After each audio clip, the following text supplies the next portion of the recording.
When innovation fails, it rarely happens because a company lacks engineering talent or financial resources. The breakdown occurs because highly capable teams build solutions for completely the wrong problems. Many enterprises struggle with solution jumping. When market pressure arises, teams instinctively rush to define a product output.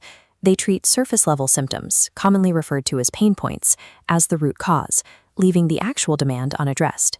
This diagram tracks a four-step framework designed to navigate that complexity. By completing these nodes in order, we can take a vague executive mandate and transform it into a customer success statement based on measurable functional requirements. Establishing a specific starting point is essential to prevent a team from scaling an initial error.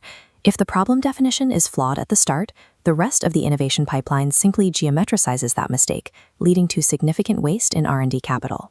Step 1 requires confronting the inherited requirement.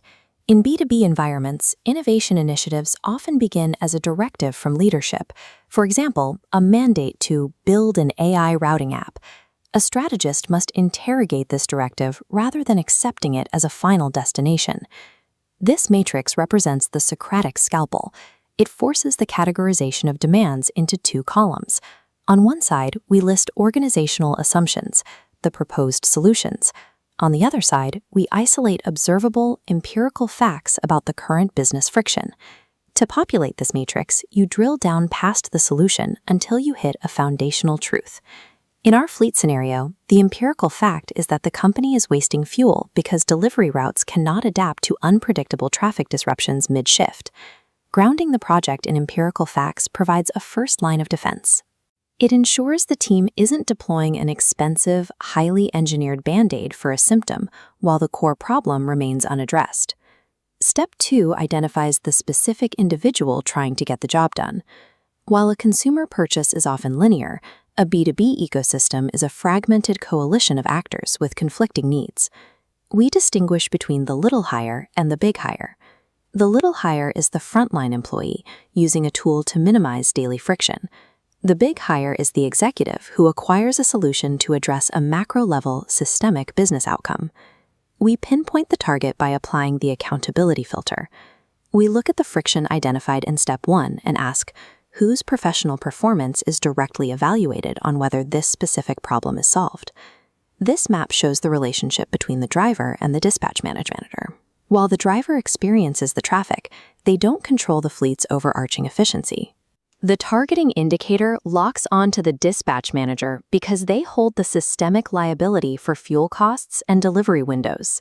Designing for an abstract department or the wrong stakeholder often leads to a bloated product that fails to gain traction. Pinpointing the liable human ensures the solution targets the actual economic driver of the business. Step 3 is defining the job itself. To find a lasting solution, the job definition cannot include references to specific technologies, interfaces, or current software products. This equation uses a strict syntactic formula to define the core job. It requires 3 specific components: an action verb, an object, and a contextual clarifier. Methodically, applying this to our dispatcher strips away the AI app analogy and reveals the foundational struggle: adjust active fleet routes during mid-shift disruptions. This solution-agnostic definition protects the innovation pipeline. While specific digital tools or platforms eventually become obsolete, the underlying functional job remains constant over time. Step 4 transforms that job into a measurable metric called a Customer Success Statement, or CSS. This statement tracks human execution across 4 variables: direction of improvement, metric, object of control, and context. Every CSS must begin with a measurable direction of improvement. This is strictly limited to 2 words: minimize for reducing friction, or increase for augmenting value. This framework employs a strict lexicon blacklist. We reject subjective words like empower or feel, and interface-specific words like click or log in. These words are discarded because they describe emotional states or specific technologies, rather than measurable functional outcomes. This is the completed CSS for the dispatcher scenario. We combine the directional metric with the objective reality of the delay to get minimize the time it takes to reroute active delivery vehicles following a warehouse delay. Adhering to this restricted lexicon helps prevent respondents from projecting their own subjective meanings onto a survey. This structure provides a consistent baseline for quantitative validation, reducing the likelihood that the resulting data is distorted by vague interpretations.